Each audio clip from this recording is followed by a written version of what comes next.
আজ থেকে ওয়াদা করলে নামাজ পড়বা ইনশাআল্লাহ। এই সন্তানেরা, আমার যুবকেরা, আমার ছোট ছোট সন্তানেরা, তোমাদেরকে বলবো বেনামাজি হইবা না। মুসলমান কোনোদিন বেনামাজি হইতে পারে না, মুসলমান নামাজি হবে। নামাজ পড়বা তো ইনশাআল্লাহ? কয় বেলা পড়বা? জুমার নামাজ খালি? শুধু শুক্রবারের হাজিরাটা দিবা নাকি বলো? 5 বেলা নামাজ পড়বা ইচ্ছা করে। আর নামাজ কিন্তু ছাড়লে এক ওয়াক্ত নামাজও যদি কেউ ইচ্ছা করে বালিগ হওয়ার পর থেকে কাজা করে, এক ওয়াক্ত নামাজের জন্য দোজখের আগুন তাকে ভোগ করতে হবে। এই কারণেই ইমাম মুহাম্মদের মতো মানুষ দর্শে যায় উস্তাদকে যায় বলতেছি, উস্তাদ জি তোকে আজব প্রশ্ন করতেছি, কত আকলমন্দ মুমিন। উস্তাদ জি, একটা বাচ্চা এশার নামাজ জামাতের সাথে পড়েছে, রাত 12টার সময় বালেগ হয়েছে, এবার গোসল করছে, ফরজ গোসল করেছে, রাত 12টায় বালেগ হয়েছে। এবার কি সে ফজরের নামাজ পড়বে নাকি এশার নামাজ আগে আদায় করবে, তারপরে ফজরের রক্তে ফজর পড়বে? ইমামে আজম বলে ইশার নামাজ আগে যখন জামাতে পড়েছে তখন তো সে নাবালেগ ছিল, রাত 12টায় বালেগ হইছে, এখনো এশার ওক্ত বাকি আছে, আগে এশার নামাজ পড়বে, তারপরে ফজরের ওক্তের সময় ফজরের নামাজ পড়বে। ইমাম মুহাম্মদ বলে আলহামদুলিল্লাহ, যে বাচ্চাটা রাত 12টার সময় বালেগ হইছে সে রাতের বেলায় এশার নামাজ 2 বার পড়ছে, নাবালেগ অবস্থায় জামাতে পড়ছে, আর বালেগ হয়ে ঘরের ভিতরে পড়ছে। আর নিজের নাম তো আর কইতে পারে না যে কামটা আমারই হইছে। আলহামদুলিল্লাহ, যে রাত 12টায় বালেগ হইছে তার এক ওয়াক্ত নামাজও কাজা হয় নাই, ফজরের আগে এশার নামাজ আর একবার সে পড়ছে।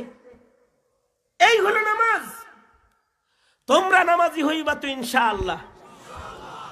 নামাজ পড়ে না বিধায় ইমামের সাথে মোহাব্বতের সম্পর্ক কম, নামাজ পড়ে না বিধায় হুজুরের লগে সম্পর্ক কম, নামাজ পড়ে না বিধায় মৌলবীর লগে সম্পর্ক কম। নামাজি না, সিয়াসি, সে রাজনীতি করে। এ কারণে দলের নেতার সাথে খাতির আছে, মসজিদের ইমামের লগে খাতির নাই, অথচ তার জানাজা ইমাম সাহেব পড়াবে। বেকুব, ইমাম রে গালি দেয়, ইমাম রে গালি দেয়। কারণ কি? হ্যাঁ, পিছনে যে ইক্তিদাও করে না তো। সঙ্গত কারণে নামাজি হইবা ইনশাআল্লাহ। বলো আজ থেকে আর নামাজ কাজা করবা না, ওয়াদা করো। কারা কারা? হ্যাঁ যুবক সবগুলো ওয়াদা করো। হ্যাঁ ভালো না, 2 হ্যাঁ আল্লাহ। আর আস্তে করে বলো, আরেকটু আস্তে করে বলো, ইয়া আল্লাহ, ওয়াদা করিতেছি জীবনে কোনদিন আর ইচ্ছাকৃত নামাজ কাজা করব না। চিল্লা এখন ইনশাআল্লাহ। নামাজ পড়বেন তো ইনশাআল্লাহ। আল্লাহ তাআলা আমাদের সবাইকে নামাজি হওয়ার তৌফিক দান করেন, আমিন বলেন, আরো জোরে বলেন। এটা জীবনের প্রতিজ্ঞা, জীবনের পণ, যে কখনোই আর নামাজ কাজা করব না। একটা পণ। দ্বিতীয় নম্বর পণ হলো আমর বিল মারুফ, মানুষকে ভালো কাজের আদেশ করবা ইনশাআল্লাহ। ভালো কাজের আদেশ কেমনে করে? যে মাহফিল যারা ইন্তজাম করেছে এরা মানুষদেরকে ভালো কাজ শিখাইতেছে, দাওয়াত ও তাবলীগে গেছে, চিল্লা লাগাইতে গেছে, মানুষদেরকে ভালো কাজে ডাকাডাকি করতেছে। তা'মুরুনা বিল মারুফ ওয়া তানহাউনা আনিল মুনকার, মানুষদেরকে নামাজে যাওয়ার সময় ডাকতে থাকবা, চলো ভাই মসজিদে যাই। বন্ধু আলাপ করতেছে, গল্প করতেছে, তারে ডাক দিবা ওয়া'মুর বিল মারুফ। তোমার ভাই, ছোট ভাই গুনাহ কথা করতেছে, তারে বারণ করবা ওয়ানহা আনিল মুনকার, সাবধান, এটা কবিরা গুনাহ, এটা করিস না। এই যে জিম্মাদারি, ভালোকে ভালো বলবা, মন্দকে মন্দ বলবা, ভালোর দিকে ডাকবা, মন্দর থেকে বাঁচাইবা, সাদাকে সাদা বলবা, কালাকে কালা বলবা, জালেমকে জালেম বলবা, আলেমকে আলেম বলবা। কি কি স্যার হইছো কে? জোরে আওয়াজ করে জোরে চিল্লায় বলো, চিল্লায় বলো, আরো জোরে আওয়াজ করে চিৎকার করে বলো, চিৎকার করে বলো।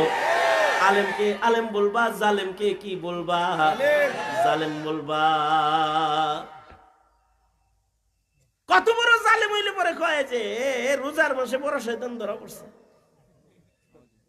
ও কত বড় জালেম হইলে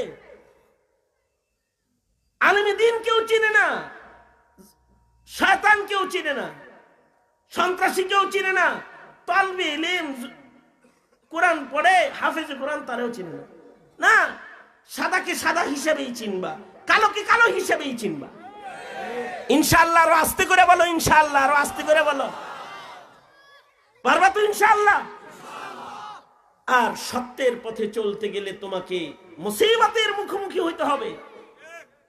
তখন আসবির আলামা আসাবা, যে কোনো পরিস্থিতিতে যে কোনো মুসিবত তোমাকে স্পর্শ করছে, ধৈর্য ধরবা ইনশাআল্লাহ। এই চারটা হলো পণ। এই পণ প্রতিজ্ঞাগুলো আমানত হিসেবে কানে তাকরার করে গেলাম, স্মরণ করাইয়া দিয়ে গেলাম। আল্লাহ তাআলা জীবন পণ শিখার তৌফিক দান করেন, জীবন পণ আল্লাহর পছন্দ মতো জীবন পণ বানানোর তৌফিক দান করেন। আমিন বলেন। মাদ্রাসার দিকে খেয়াল রাখেন ইনশাআল্লাহ। জবরদস্ত জবরদস্ত মেহমান আজকে এখানে আছে। মুফতি সাঈদ আহমদ আছে, তারপরে আমাদের বাহুবলী সাহেব আছে, আব্দুল হাই বাহুবলী সাহেব আছে, তারপরে আব্দুল নূর ভাই আছে। সব মর্মান্তিক আলোচক। ওনাদের পরে আমি ওয়াজ করতে ডরাই। ওনারা সবাই কিন্তু ভালো ভালো মুফাসসির কোরআন।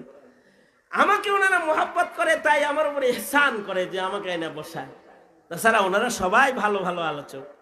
তো ওনারা আলোচনা করবেন, ওনাদের কথা মন দিয়ে দিল দিয়ে শুনবেন। এই মাদ্রাসাটার কল্যাণকামী আল্লাহ তাআলা এই মাদ্রাসার দিন দিন তারাক্কি আর উন্নতি দান করেন। এই কামনা করি আমি আমার সংক্ষিপ্ত কথা